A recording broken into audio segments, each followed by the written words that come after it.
l'expression S est le résultat d'une division, la première chose qu'on va faire, c'est de déterminer le signe global du résultat. La première fraction est négative, la deuxième fraction est négative. Le résultat sera donc positif. On va donc pouvoir travailler uniquement avec les distances à 0. Donc 15/28e, ensuite, on divise par 25/42.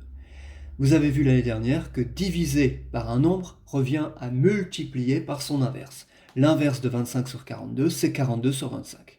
Donc c'est comme fois 42/25. Cette étape-là est très importante. On écrit le produit des deux numérateurs et le produit des deux dénominateurs, puisque c'est comme ça que l'on multiplie deux fractions entre elles. Quel est l'intérêt de cette écriture? Cette écriture est là de façon à voir si au numérateur et au dénominateur, il n'y aurait pas des facteurs qui seraient dans une même table. Si c'est le cas, ça va permettre de simplifier la fraction. Ici, on remarque que 15 et 25 sont tous les deux dans la table de 5. Donc j'ai remplacé 15 par 5 fois 3 et 25 par 5 fois 5. 42 et 28, on peut remarquer qu'ils sont dans la table de 7, mais même qu'ils sont des multiples de 14. 42, c'est 14 fois 3, et 28, c'est 14 fois 2. Je peux donc diviser numérateur et dénominateur par 5, donc c'est comme si le x5 n'existait pas. Et je peux également diviser par 14, c'est comme si le x14 n'existait pas. Il reste donc 3 fois 3, 9, 2 fois 5, 10, 9 dixièmes. Vous obtenez directement une fraction simplifiée. Je vous laisse imaginer ce qu'on aurait obtenu si on avait multiplié 15 par 42 et 28 par 25. Il aurait fallu simplifier à plusieurs reprises. Et vous le savez, plus on augmente le nombre de calculs, plus en plus on risque de se tromper. Ici, pareil, c'est une division, le signe global du résultat. La première fraction est positive, la deuxième fraction est négative, c'est donc de signe contraire. Le résultat global de l'expression t est donc négatif.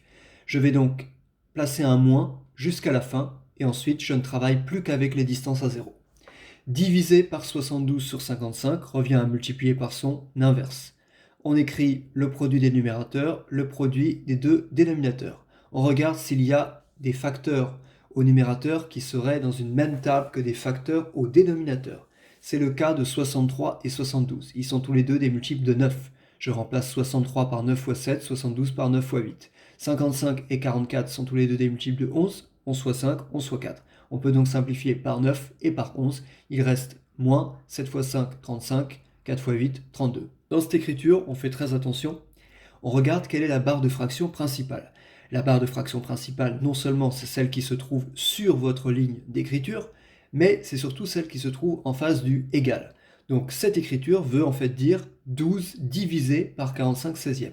Divisé par 45 16e revient à multiplier par son inverse. 12 fois 16 45e, eh bien en tout, des 45e, j'en ai 12 fois 16. Multiplier une fraction par un nombre revient uniquement à multiplier son numérateur. 12 et 45, on remarque qu'ils sont tous les deux dans la table de 3. 12 c'est 3 fois 4, 45 c'est 3 fois 15. On simplifie par 3, il reste 64/15. Ici, on détermine le signe global du résultat. C'est négatif. C'est donc comme si on avait 48 divisé par 32 21e. Divisé par 32/21, c'est comme multiplié par son inverse. 48 et 32 sont non seulement dans la table de 2, mais aussi dans la table de 4 et même dans la table de 16. 48 c'est 16 fois 3 et 32 c'est 16 fois 2. Ça permet de simplifier par 16 et on a directement une fraction simplifiée, moins 63 demi. W. Il y a deux opérations, une addition et une division. Vous savez que l'opération prioritaire est la division. Diviser par 5 18e revient à multiplier par son inverse 18 5e. Voilà donc la transformation que j'ai effectuée.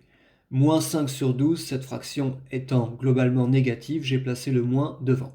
On a maintenant une addition et une multiplication. La multiplication continue d'être prioritaire. Je multiplie les numérateurs entre eux, les dénominateurs entre eux. Mon objectif, c'est ensuite d'effectuer une addition. Ici, l'autre terme, c'est 5 douzièmes. Pour additionner deux fractions, il faut qu'elles aient le même dénominateur. Or, là, le dénominateur est 12 fois 5. Donc, pour que moins 5 douzièmes ait le même dénominateur, il suffit de multiplier chez moins 5 douzièmes le dénominateur par 5, et donc le numérateur par 5 aussi. Comme ça, les deux dénominateurs sont égaux et valent tous les deux 12 fois 5. 12 fois 5, 60, 5 fois 5, 25, 7 fois 18, 126. On a donc moins 25 soixantièmes plus 126 soixantièmes. On a donc 126 soixantièmes, auquel on retire 25 soixantièmes. Il nous reste 101 soixantièmes. Ici, pareil, la barre de fraction principale, c'est celle-là. Donc si on écrit avec une division, ça donne ça. Alors je me suis permis moins 1 sur 24, comme c'est une fraction négative, j'ai placé le moins devant. Ensuite, moins 2 sur 24, c'est négatif. Comme on soustrait moins 2 sur 24, c'est comme si on faisait plus 2 sur 24. Ici, moins 3 huitièmes moins 1, c'est une soustraction. Donc pour effectuer cette soustraction, il faut que les deux fractions aient le même dénominateur. J'ai donc transformé 1 en 8 huitièmes pour que les deux fractions aient le même dénominateur. Moins 3 huitièmes moins 8 huitièmes, ça fait moins 11 huitièmes. Moins 1 24e plus 2 24e, ça fait 1 24e. L'ensemble est négatif puisqu'on divise un nombre positif par un nombre négatif. Je place donc le moins devant la barre de fraction. Divisé par 11 huitièmes revient à multiplier par son inverse, 8 onzièmes. On multiplie les numérateurs entre eux et les dénominateurs entre eux. Ici, on remarque que 8 et 24 sont des multiples de 8. Je remplace donc 24 par 8 fois 3, ce qui permet de simplifier par 8. Il reste 1, et 3 fois 11, 33, et on n'oublie pas le moins à chaque étape.